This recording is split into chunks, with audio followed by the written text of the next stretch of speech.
Today, we're going to build a Navy destroyer using 7 Lego pieces. These are all the pieces you are going to need. In the description of this video, I left the piece names, count, and design IDs. The first thing we're going to do is grab a 2x2 jumper plate. And now underneath that jumper plate, we're going to get one of these 2x3 plates. It's kind of rounded at the end and has a hole in it. And those last 2 studs are going to go on the bottom half of our jumper plate like that. So it should look like this.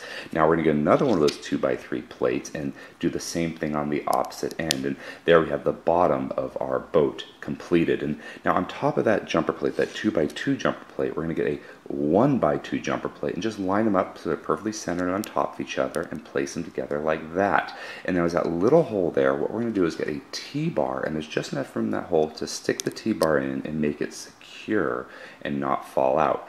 Now we almost done with our destroyer here, but the only thing is we got these holes on the side, and you don't want holes in your boat or it's going to sink. So what we do is we get these 1x1 round plates and just put them in upside down and on top through the hole like that. And that not only plugs the hole of our boat up, but it also kind of gives the illusion of those little cannons that are on front of the and back of the destroyers as they hunt down other ships in the ocean. And here we have a completed Navy destroyer. If you enjoyed this video, please subscribe, and you can click on the image to watch another video.